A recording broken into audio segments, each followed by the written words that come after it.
Na última aula, eu acabei não conseguindo passar todo o conteúdo que eu tinha planejado. Aí, o que eu fiz? Eu tentei meio que juntar conteúdo da aula passada com essa aula de agora, porque as duas se conversam.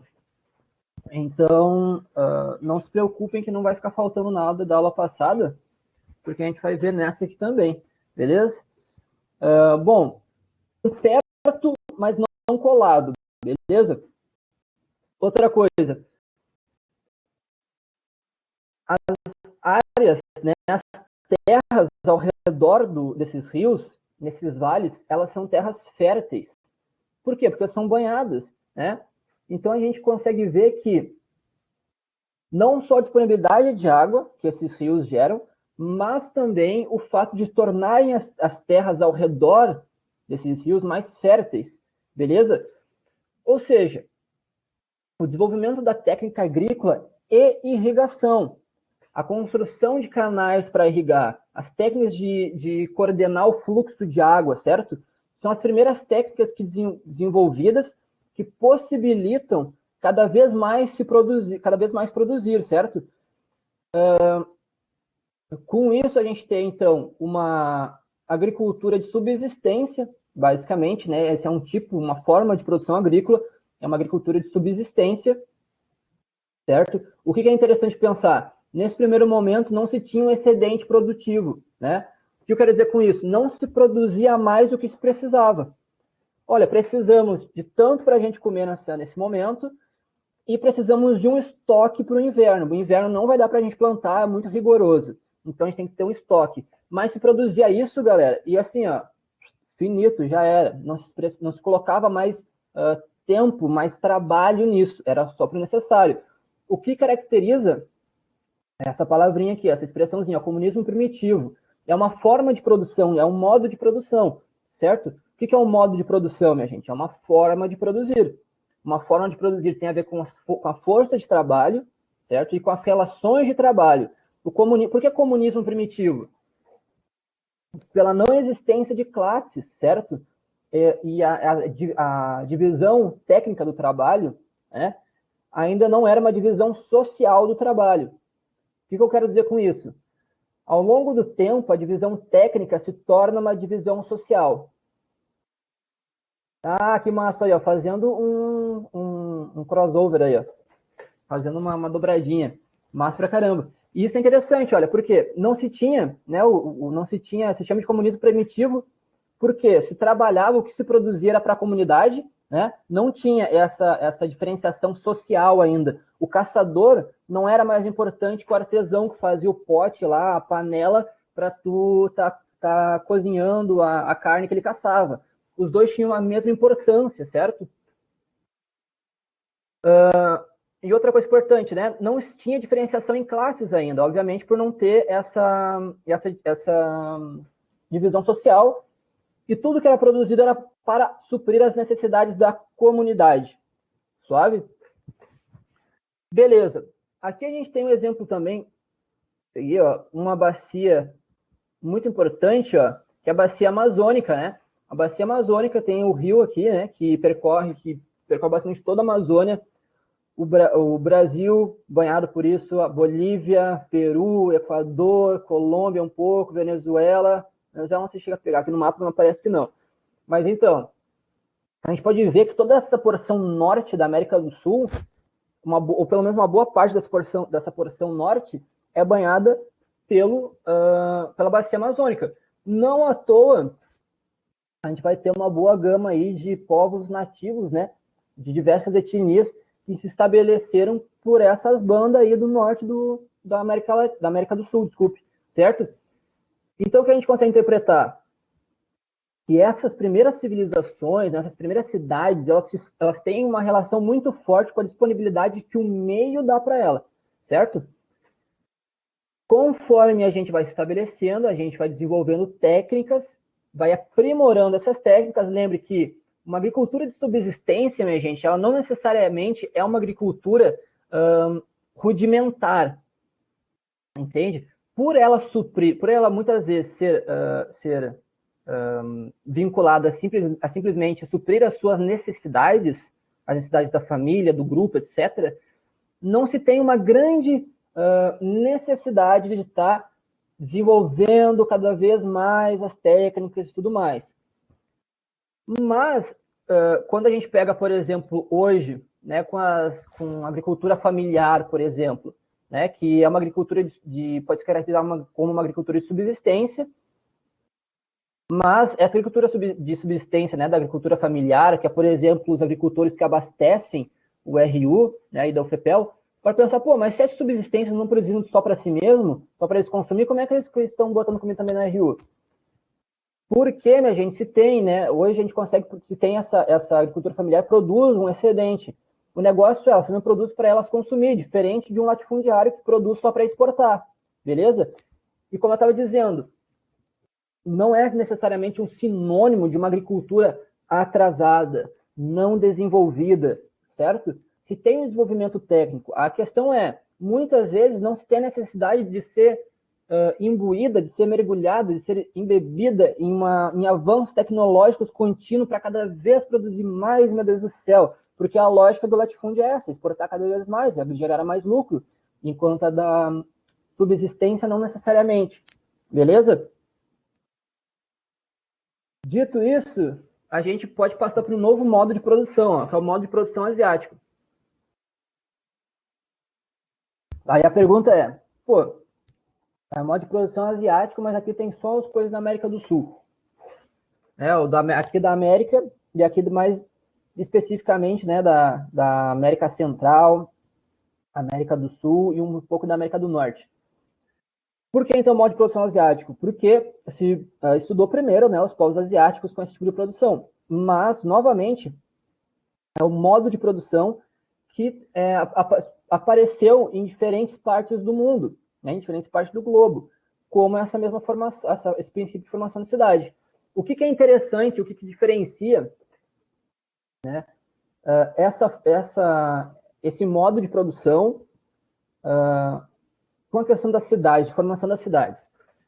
Ora, pois bem, seguinte, se antes a gente tinha o comunismo primitivo, certo? Produção para a comunidade, sem distinção de classes e sem a produção de um excedente agrícola. O modo de produção asiático, ele começa quando se tem essa produção desse excedente. A produção desse excedente parte do princípio que alguém vai ficar com esse excedente, alguém vai acumular esse excedente. Ele passou do necessário, alguém retém esse excedente. Com isso, cada vez mais vai se desenvolvendo a divisão social do trabalho. Cada vez mais fulaninho de tal vai ter um pouco mais de importância, o outro fulaninho de tal tem menos importância, certo? Então, o modo de produção asiático, tu já tem essa produção de um excedente agrícola e tu já tem essa divisão social do trabalho, certo?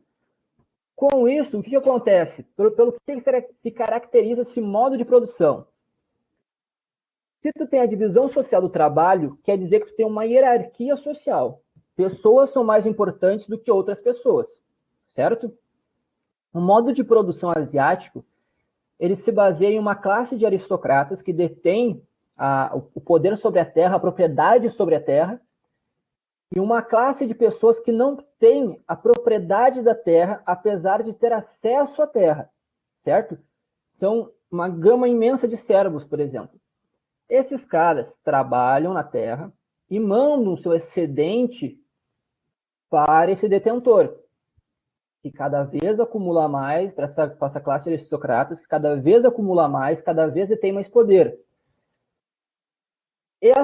Esses aristocratas que detinham esse poder, tinham a legitimação da detenção desse poder através da religião, certo? Muitos desses povos aqui, como marquei, ó, os astecas, certo? Mais na América do Norte, os maias na América Central, vou dar um zoomzinho aqui, acho que fica melhor de vocês verem.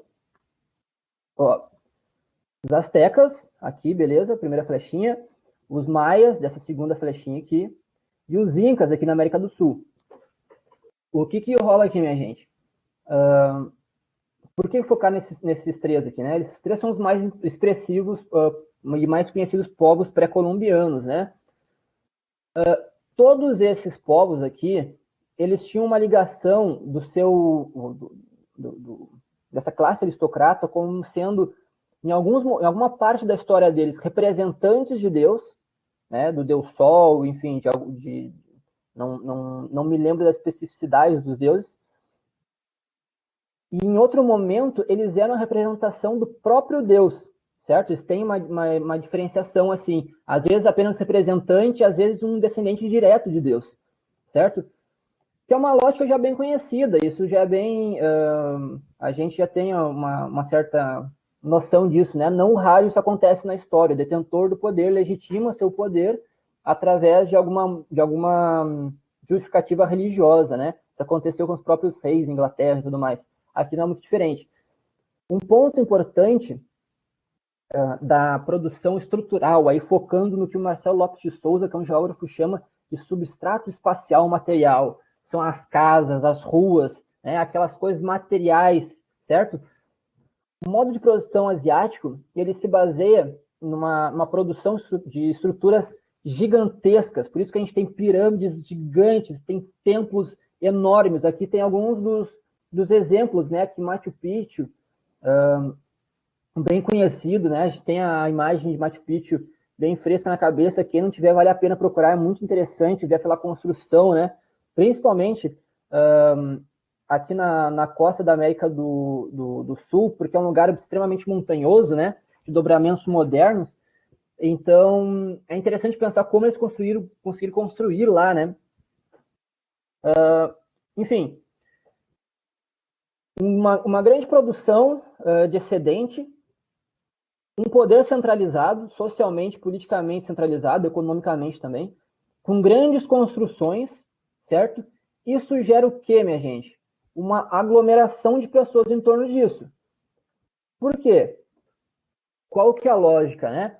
Se tem grandes produções, grandes estruturas sendo produzidas, tu precisa, obviamente, de uma mão de obra gigantesca para estar se deslocando para lá.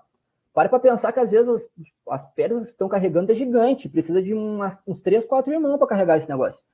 É pesadão, não é levinho, não é tijolinho que a gurizada carrega hoje. E que, dependendo da quantidade, tu cansa pra caramba. Era pedra, minha gente. Rocha gigantesca, sabe? Então, a gurizada era uma mão de obra gigante, uma gurizada mesmo, certo? Servo, escravo, uma gurizada. Isso começa cada vez mais a ter uma aglomeração, pessoas se deslocando para lá, seja em busca de comércio, porque se tem a centralização sociopolítica econômica, o comércio vai acontecer aonde? Onde tem mais gente, vai ter as feirinhas e coisa e tal, onde está rodando mais moeda, é onde tem as grandes construções, certo? E a área rural, ela não necessariamente era muito espaçada desses centros, até porque as formas de locomoção não eram tão desenvolvidas, então elas não eram tão longes, apesar de sim ter algumas bem longes, né? O comércio existia entre povos bem distantes, mas aí já era uma pernada para fazer isso, certo? Então, beleza, ó. Transição para uma comunidade de classes, uma sociedade de classes, modo de produção asiático, beleza? Aglomeração, aglomeração do quê? De pessoas, estruturas físicas, né, do substrato espacial material, a religião como uma lógica legitimadora, né, do poder centralizado, e aí tu começa a ter grandes comunidades agrícolas, porque a lógica dessa aristocracia que detinha o poder sobre a terra e que dava, né, o acesso a essas pessoas que eram servos, né, a trabalhar nessa terra, era em grandes comunidades, porque quanto mais se produzia, mais excedente essa aristocracia ia ter. Então, o modo de produção asiático, ele era já de grandes quantidades de terra, beleza? Esse é um segundo momento das cidades. E quando eu falo, minha gente, de aglomeração, não é pouca coisa não, cara. Estou falando de, por exemplo, os Incas, aqui, os Incas, eles chegaram a ter cidades com mais de 200 mil cabeças, certo? Não era pouca coisa, era uma galera, certo? Uma galera vivendo lá.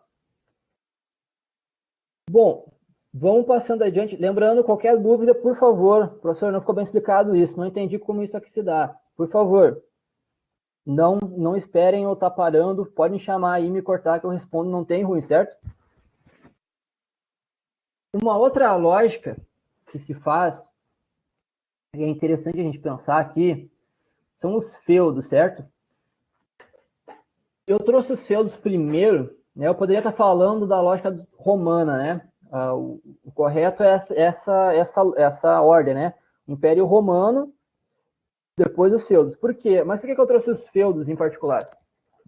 Porque a explicação de Roma ali, eu acho que pode ser mais detalhada, e tenho certeza que vai ser, porque é um conteúdo que cai bastante. Eu acho que eu deixo para os professores de histórias aí, para os professores e professoras de história, que conseguem estar detalhando melhor para vocês. O feudo, eu acho uma forma de organização, penso que é uma forma de organização espacial bem interessante, e porque como a gente está tentando fazer esse paralelo com a aula passada, eu queria dar uma ressalva nessa forma de produção agrícola aqui, beleza?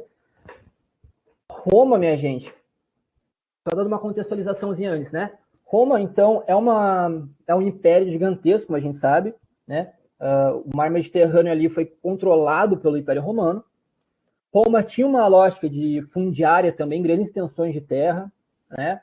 Então, não era tão diferente assim do modo de produção asiático em questão de distribuição de terras. Tinha detentores de terra com grandes quantidades, tudo mais. Só que Roma tinha a questão escravagista. Roma era extremamente escravagista e dependia da mão de obra escravagista. O modo de produção de Roma era escravagista, certo? Se tu tinha um modo de produção asiático, agora em Roma você tem um modo de produção escravagista, certo? O problema do modo de produção escravagista é que tu não tem um avanço técnico e tu tem que ser extremamente imperialista, porque como é que tu vai renovar essa mão de obra escrava? Tomando novos lugares, fazendo novos escravos, certo? E Roma ficou muito grande. Quando Roma fica muito grande, seu modo de produção não está dando conta de suprir suas necessidades. Uma gama gigantesca de conflitos. A gente sabe que tem o se chamar de povos bárbaros, né? Quem são os povos bárbaros? Basicamente qualquer povo, é uma expressão bem grande, né? Que abrange bastante, que abrange uma galera aí. Basicamente são aqueles povos que não são romanos, que não falam a mesma língua, que não têm a mesma religião, logo são bárbaros, beleza? Pagãos e tudo mais. O que é interessante pensar? Roma era um império urbano, né? Tinha a urbe de Roma era muito forte, o comércio em Roma era muito forte, certo? Não é à toa que tem aquela expressão, quem tem boca vai a Roma, se eu não estou enganado, né? Porque eles tinham uma lógica de redes de estrada, né? Uma rede de estradas gigantesca, então era só te perguntar onde é que era Roma, pega essa estradona aqui e vai reto toda a vida, certo? Não tinha perdido, porque tinha muita rota comercial em Roma, certo? Então a vida urbana de Roma era muito forte, grandes aglomerações, tudo mais. Quando Roma começa esse conflito, seu modo de produção não está dando conta do tamanho de Roma, a cidade vai perdendo importância, vai perdendo importância, vai perdendo importância, até que Roma cai de vez, e aí tu tem a criação dos feudos, né? Tu tem o nascimento dos feudos, do sistema feudal. Aqui, minha gente, a gente tem, né, uma cidade romana, para exemplificar como é que era a lógica de uma cidade romana. Então, vocês podem ver que tinham grandes produções do famoso substrato espacial material, né? Olha só, um monte de casas, as ruas e tudo mais. A gente sabe que a vida política de Roma era bem ativa, né? Então, a gente tem aqui, ó, circo, arquedutos, olha, sistema de irrigação, né? De canalização de água, né? O templo, as muralhas, porque, como eu falei, é extremamente imperialista, então, obviamente, ia ter muito conflito, né? Tem as termas. Então, era uma cidade bem complexa, certo? E, obviamente, muitas pessoas viviam lá, a vida urbana em Roma era bem importante. Mas, dando enfoque aqui num exemplo do feudo, o que eu acho interessante a gente pensar aqui, ó, no feudo, tu tinha basicamente 3 formas de produção agrícola. Né? Tu tinha o manso senhorial, né? que era aqui, tinha um moinho também, tudo mais. O manso senhorial era as terras produzidas para o senhor feudal. Tudo que era produzido ali era para o senhor feudal, ponto, beleza? Tu tinha o manso servil, certo? Que era a produção dos servos, dos seus servos, belezinha? E tu tinha o manso comunal, de olha aqui o que tem perto, a casa do servo. Esse manso comunal também era feito pelo servo, como também o manso senhorial era, né? A mão de obra era desses servos. Qual que é a diferença do manso comunal para o manso servil? O manso comunal eram terras comuns para toda aquela gama de servos. Então, era onde tu tinha as pastagens, onde eles pegavam madeira, certo? Para esses bens de consumo de comum grado, né? Enquanto o manso servil era a produção própria desses servos. E o manso senhorial, né? A produção pro castelo, beleza? O que é interessante pensar? Deixa no próximo slide, peraí. Aqui, ó. Essa é a estrutura fundiária dos feudos, né? Era basicamente suzerano e vassalo, certo? Senhor feudal e os vassalos, os servos. O que é interessante pensar? O que diferencia um servo de um escravo, minha gente? Se a gente está falando que aqui, ó, a gente está falando, passei, que no Império Romano era um modo de produção escravagista. E quando ele cai, tu tem o sistema feudal, o que a gente está dizendo? Que se tinha muito escravo no Império Romano, por onde é que esses escravos vão? Cara, eles seguem aquelas pessoas que eram detentoras de uma grande quantidade de terra em direção a esses feudos, porque estava tendo muita guerra, muito conflito, como eu falei, os bárbaros estavam chegando, rachando no Império Romano. Então, eles estavam indo para zonas mais seguras. Uma boa parte dessa mão de obra escrava vai para lá também, lhes é concedida o título de servo, né? Mas qual é, a diferença de servo, então, para escravo, minha gente? Basicamente,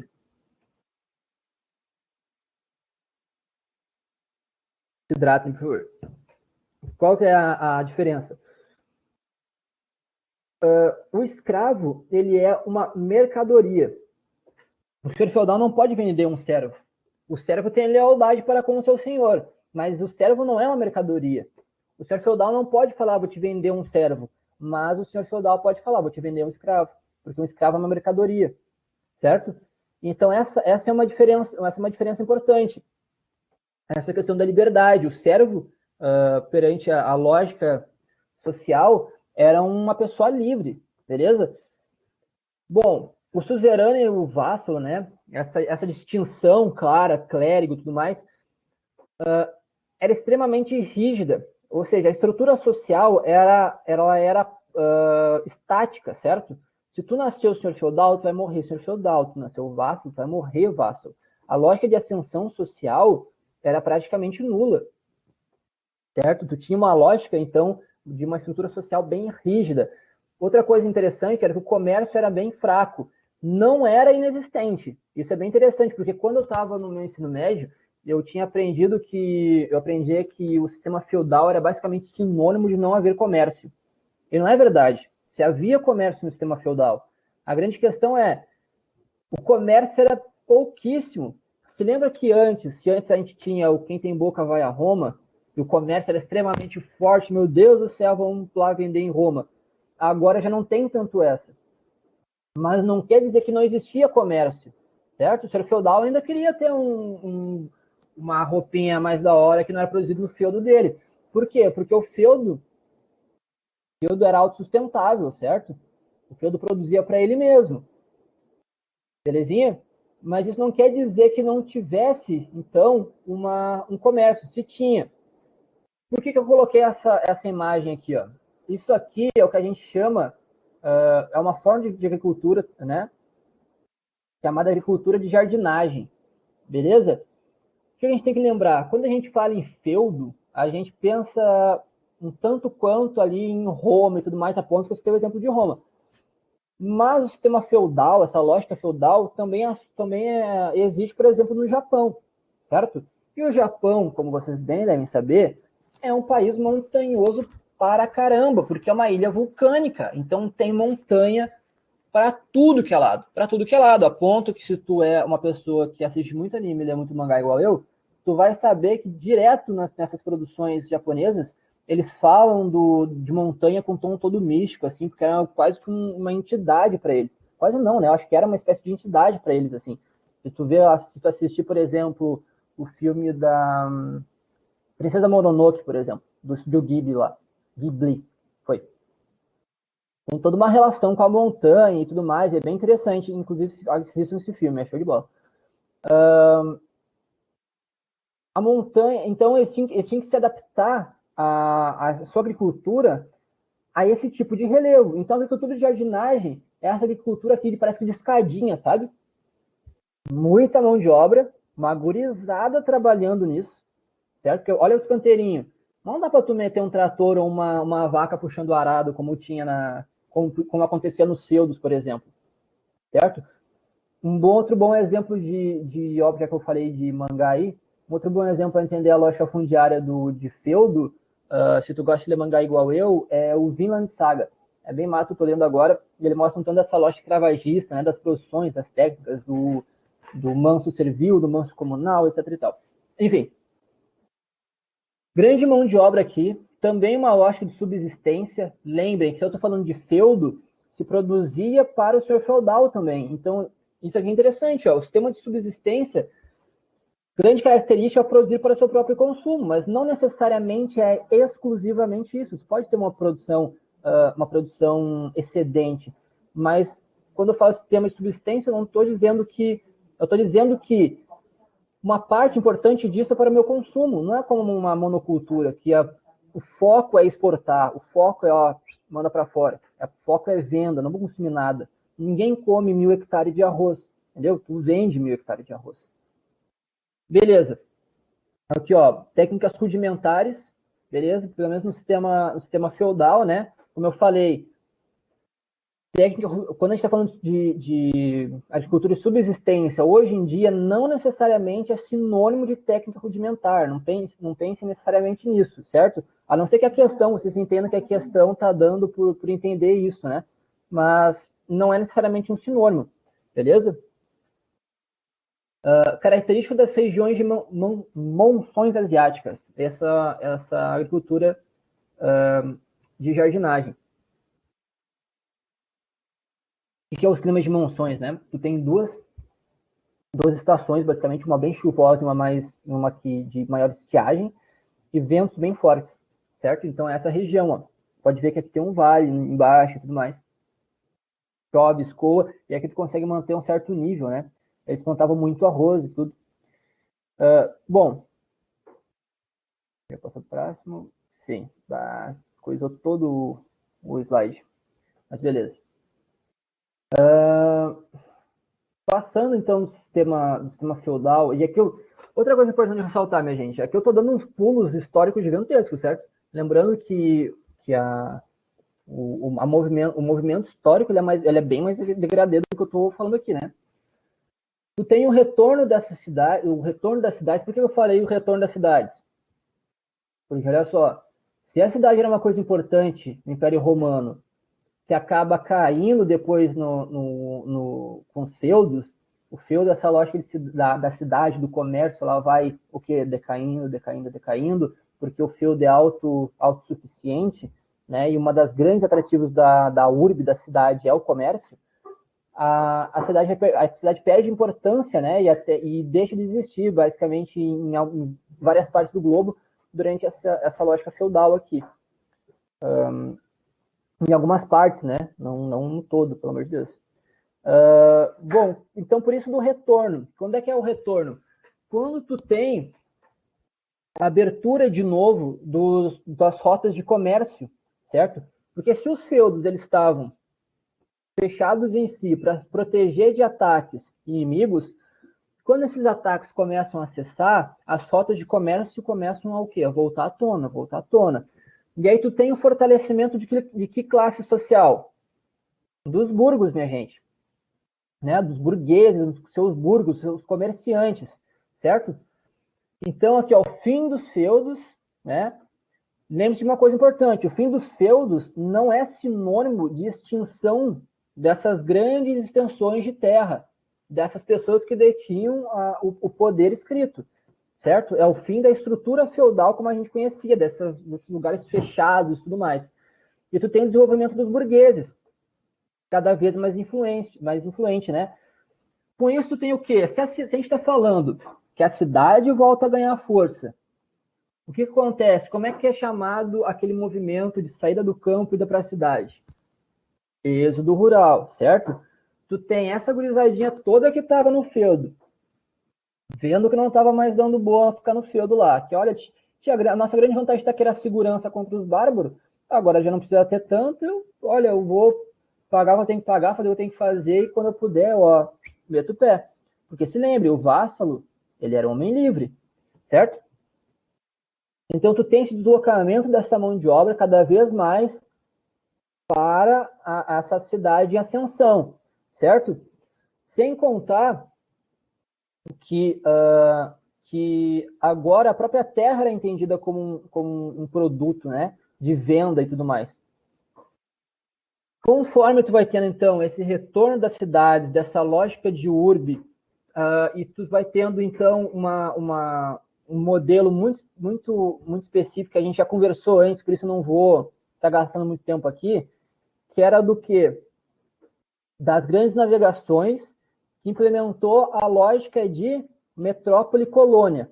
Você lembra essa lógica de metrópole-colônia? Isso foi concomitante, minha gente,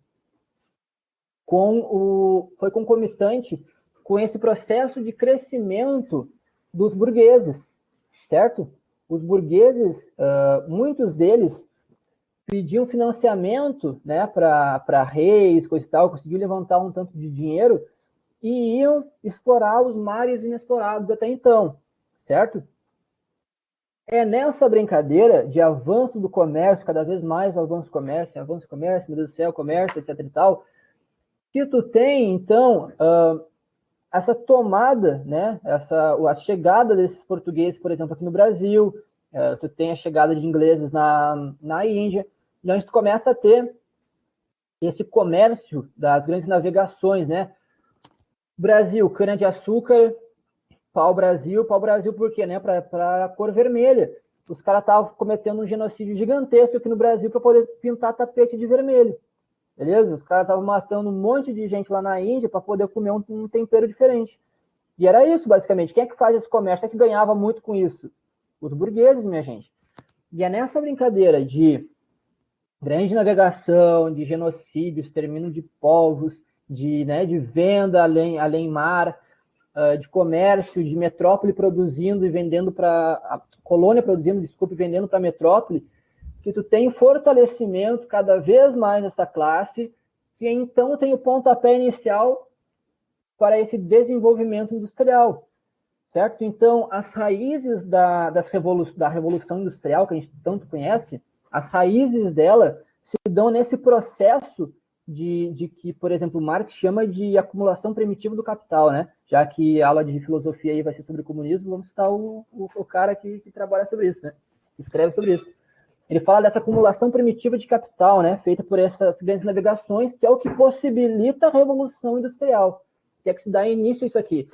Quando começa essa Revolução Industrial, aqui, ó, isso aqui é uma imagem do país de Gales, né?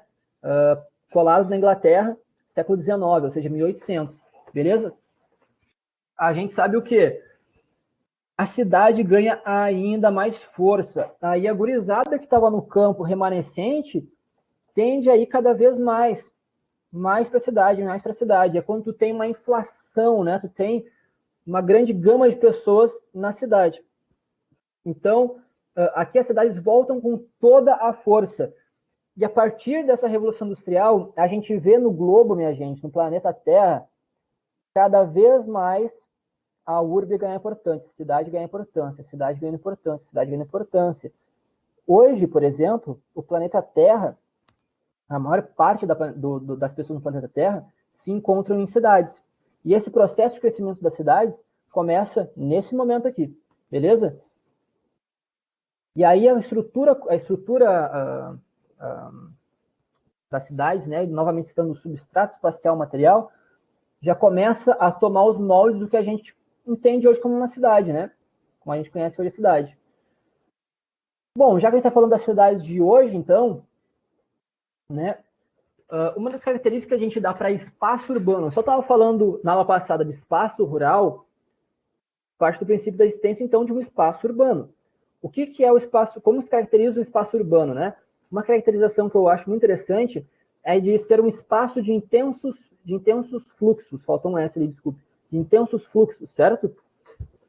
O que eu quero dizer com isso, ó? Fluxo de quê, minha gente? Informação, mercadorias, serviços e pessoas. Por que eu sublinhei o intenso? Porque fluxo existe também no espaço rural, minha gente. Não vai achar que não existe. Que fluxo de informação, mercadoria, serviços, pessoas é só na cidade. Porque não é, certo? Tem também obviamente, tem também no espaço rural. Por isso, de intenso é muito mais forte nas cidades, certo? Então, o que é interessante pensar? Quando eu falo, vamos supor que a gente está numa conversa aqui, ó, eu conversando com vocês aqui, certo? Que esperamos que aconteça o mais rápido possível, novamente. E eu pergunto para vocês lá na aula, então, gurizada, pô, esses dias eu fui numa cidade do interior, né? Mas chegando lá, não gostei muito, aí fui para uma cidade grande depois, mas também me desgostei, e fui para uma cidade, vim para aqui para Pelotas de novo, que é uma cidade de porte médio e tudo mais. Eu citei cidade do interior, cidade grande e cidade de porte médio. Quando eu falo isso, a cabeça de vocês não tem problema nenhum em conseguir distinguir uma coisa da outra. Provavelmente não tem. Vocês têm uma imagem muito clara do que é uma cidade do interior, uma cidade de porte médio, uma cidade grande, certo? Mas quando vocês pensam nisso, quando a gente pensa nisso, a gente pensa no quê? Na paisagem dessas cidades. A gente imagina as características da paisagem da cidade, certo? Mas o que é uma cidade, né? Como se conceitua isso? E a questão é, isso depende, isso varia de país para país, por exemplo. Né? Por exemplo, a Dinamarca tem uma lógica quantitativa. Né? A partir de 250 habitantes é constituída uma cidade. Aquele espaço pode ser constituído uma cidade. No Brasil, segue uma lógica, né, de sede administrativa política, né? A questão da prefeitura. Uma cidade é onde tem uma prefeitura. Beleza? E é interessante o quê? É uma distinção clássica, né? Município é o recorte político-administrativo que abraça espaço rural, espaço urbano, zona urbana, certo? Cidade fala especificamente da zona urbana da cidade, do espaço urbano, enquanto aí o rural, né, o campo, a gente está falando desse espaço rural, certo?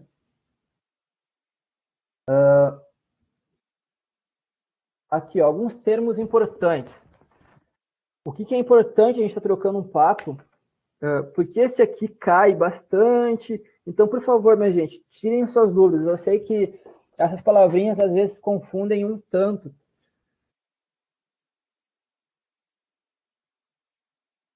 Confundem um tanto a cabeça, mas eu prometo para vocês que é bem mais simples do que parece.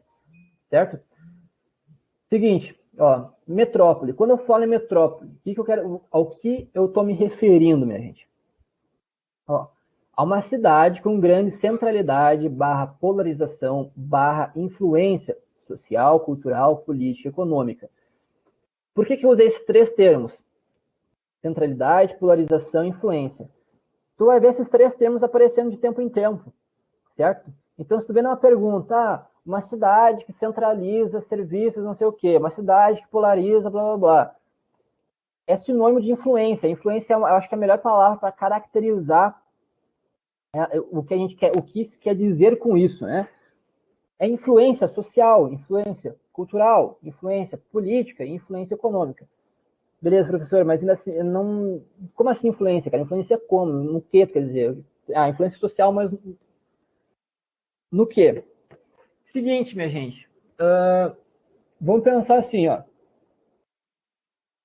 Tu tem tendências, certo? Tempo em tempo, por exemplo, tendências econômicas. Quando tu vê o mercado crescendo, né, o ramo do mercado crescendo, e ele cresce principalmente nessas metrópoles, nessas cidades, né, com grande influência, a tendência desse tipo de comércio se espalhar é bem grande. Eles têm uma influência econômica, certo? Por exemplo, o Uber começa nessas metrópoles e depois vai indo para o interior do estado do país. Se o Uber começasse, por exemplo, em Pelotas, até pode se espalhar, mas vai se espalhar bem mais devagar. Você consegue entender o que eu quero dizer? Porque a influência que Pelotas tem na hierarquia urbana não é tão grande quanto essas metrópoles, certo? Se algo cresce, né, se vamos por uma tendência política,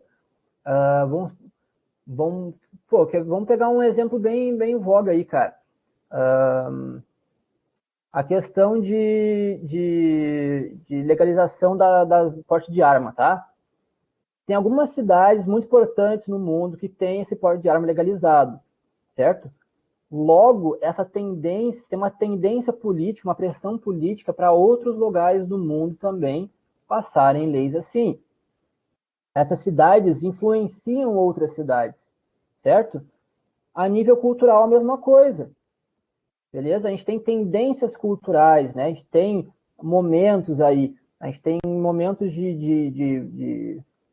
sei lá, de maior, eu posso dizer, de maior, meu Deus, me faltou a palavra agora, de maior atenção sobre atenção, não tensão, atenção, sobre algum produto cultural, né? Vamos pegar aqui um estilo musical, vamos pegar, sei lá, o rap, certo? O rap no Brasil tem um eixo muito bem definido, que é o eixo sudeste, beleza? E ele exporta para o resto. As produções culturais do sudeste são muito fortes no resto do Brasil, certo? Funk começa no sudeste, se espalha bem forte. Por que, sei lá, a música gauchesca ou a música nordestina não se espalham tão forte assim? Né? Um axé, por exemplo, música nordestina é ampla pra caramba, né? Pega o axé, por exemplo. Por que não se espalha tão forte quando se espalha o funk, quando se espalha o rap, certo? Porque no Sudeste tu tem metrópoles de grande influência cultural. E o social é a mesma coisa. Né? Não são poucos os movimentos sociais que começam nessas cidades e aí se espalham para o resto do país, né? É difícil tu ter um movimento que começa numa cidadezinha do interior do Rio Grande do Sul e aí se espalha para São Paulo. É bem difícil acontecer. Vocês entendem o que eu quero dizer com influência? É mais fácil algo que surja e que aconteça, que tenha o seu destaque em uma cidade como São Paulo, como Rio de Janeiro, como Porto Alegre, certo? Como Curitiba. É mais fácil coisas que aconteçam, né, produções sociais, culturais, políticas, econômicas, acontecerem nesses locais, nessas cidades, e aí se espalharem, do que o processo contrário. Ah, não, mas eu conheço a coisa. Meu amigo, não é impossível. Eu estou dizendo só que é mais difícil. É bem mais fácil a metrópole, certo, influenciar outras cidades. Mas cidade global, ó, é sinônimo de uma metrópole global. A lógica segue a mesma coisa. Tá, professor, mas tá. Então por que não chama então de metrópole global? Se tem metrópole global, se tem metrópole nacional, para uma metrópole nacional, São Paulo, certo? Agora, por que a gente fala de uma cidade global? Beleza? Quando tu vê metrópole global, cidade global, é bem parecido e é praticamente sinônimo. Qual que é a diferença? Cidade global, ela é principalmente encontrada em países desenvolvidos, certo? Isso pode ser um pegar ratão chatinho, mas se tiver em mente, isso aí refresca mais. Por quê? Porque é uma cidade global em países desenvolvidos, né? Porque ela consegue ter essa influência mais consolidada, beleza? Essa influência é bem mais consolidada, por exemplo, em Los Angeles. Los Angeles influencia o mundo de uma forma mais consolidada. Por quê? Porque ela está nos Estados Unidos, cara. É um país potência econômica aí, potência. A gente sabe da lógica de exportação do American Way of Life, né? De vender o estilo de vida estadunidense. Beleza? Então, principalmente países desenvolvidos em função dessa consolidação, dessa influência, dessa polarização e centralização. Show de bola? Megacidade. Megacidade, mais de 10 milhões de habitantes. Ou seja, é uma cidade grande para desgrama. Muito grande. Muito. Aí a gente está falando em níveis quantitativos. Pô, professor, mas é só nível quantitativo? Não, também tem um nível qualitativo. Como, por exemplo, se a cidade global é encontrada principalmente em países desenvolvidos, a megacidade é encontrada principalmente em países subdesenvolvidos. Porque é quando tu tem aquela grande aglomeração de pessoas em torno de uma cidade, né? E a gente sabe que as condições de vida não são as melhores. Né? A gente sabe que o êxodo rural provoca uma série de problemáticas urbanas, falta de saneamento básico, falta de acesso à saúde básica e por aí vai. Né? Um exemplo de uma mega cidade é São Paulo, Rio de Janeiro. Olha como é que são as favelas nesses lugares, né? A gente sabe que muitas delas vivem em condições extremamente pesarosas, né? A gente tem favelas que tem mais pessoas do que muitas cidades brasileiras. Então, uma grande concentração de pessoas. Né? Uma mega cidade é isso. Uma mega cidade pensa principalmente em números quantitativos, certo? Grandes concentrações de habitantes. Região metropolitana, minha gente. Ó, municípios conurbados com a metrópole. O que é conurbados? É quando é grudado, é junto. A urbe de um está conurbada com a urbe de outra. Região metropolitana de Porto Alegre, certo? Porto Alegre, Novo Hamburgo e por aí vai. Belezinha? O que acontece? Tu já pegou o metrô e foi de Porto Alegre para Novo Hamburgo, tu sabe que tu não consegue ver quando começa um e quando termina o outro. É para quem está vendo é tudo uma coisa só, porque Novo Hamburgo é conurbado, grudado, a urbe delas são juntas. E a região metropolitana é isso. Porto Alegre para Viamão, beleza? Tu não nota quando começa um e termina o outro. Só vai. Só tá indo. Só que são municípios diferentes, só que são municípios conurbados. E por isso eles formam uma região metropolitana. É a região metropolitana de Porto Alegre, porque metrópole gaúcha se tem Porto Alegre. Ela é uma metrópole. Ela é uma metrópole com influência social, cultural, política e econômica. Mas tu tem uma região metropolitana. Por quê? Por que região? Porque tem vários municípios grudados nessa metrópole, certo? Então, tu tem uma região metropolitana, só se tem uma metrópole, apesar de terem vários municípios nessa região metropolitana. Por fim, minha gente, já encerrando aqui, ó, tu tem as megalópolis, beleza? São regiões metropolitanas conurbadas ou com intensos fluxos entre si, certo? Por exemplo, Pittsburgh e Chicago. É um exemplo de megalópole, certo? De novo, são regiões metropolitanas, olha só, duas metrópoles, com cada uma com a sua região metropolitana, porém as regiões metropolitanas de cada uma dessas duas, elas são aqui, ó, conurbadas, grudadas, certo? Ou tem um fluxo de trocas, né, um fluxo intenso de troca que eu digo de pessoas, informação, mercadorias, capital, um fluxo de trocas tão intenso que elas acabam sendo o quê? Se conurbando, mesmo que não estejam grudadas. Elas têm esse fluxo muito intenso, certo? Aí você tem megalópolis, belezinha? Revisão, já está fechando aqui um minutinho, mas vamos revisar rapidinho, porque esses termos são importantes para vocês. Ó. Metrópole, uma cidade com grande influência. Uma metrópole está mais ligada à lógica de influência, não é mais qualitativo do que quantitativo. Acontece que geralmente metrópoles, por terem essa grande influência, chamam muita gente para elas. Então, até onde eu saiba, todas as metrópoles têm um grande número de pessoas vivendo. Eu não consigo pensar em uma metrópole que tem um baixo número de habitantes, por exemplo. Certo?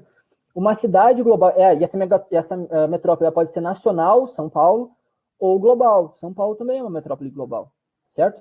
São Paulo também é uma cidade global. Eles começam a entender que não se tem tantas, por isso que não se tem essa diferença gritante. Agora, é mais comum tu usar metrópole global para São Paulo do que usar o termo cidade global para São Paulo. Por quê? Porque cidade global diz respeito principalmente a países desenvolvidos, certo? Então, quando perguntar se estiver lá, qual das cidades a seguir é uma cidade global? Aí tem São Paulo, Los Angeles, sei lá, mais algumas outras.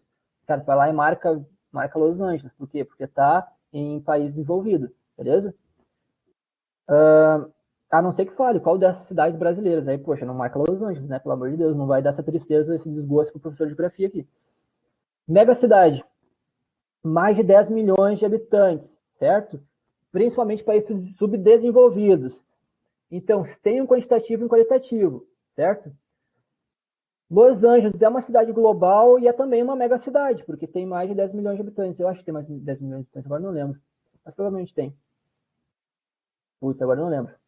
Me corrijam aí, por favor, se caso eu esteja errado. Procurem aí, já aproveitem que estão no computador e PC. Eu sou ruim de número, minha gente, desculpe. Região metropolitana, ó. Região metropolitana próximo. A sigla é RM, beleza? Região metropolitana. Municípios conurbados com a metrópole, certo? Porto Alegre, Novo Hamburgo, Viamão, por exemplo, que eu dei, beleza? Juntinho, conurbado. Megalópolis, então são regiões metropolitanas, cada uma com a sua metrópole, regiões metropolitanas que são conurbadas ou têm um intenso fluxo entre si. Fluxo de quê? Mercadorias, pessoas, informações, capitais.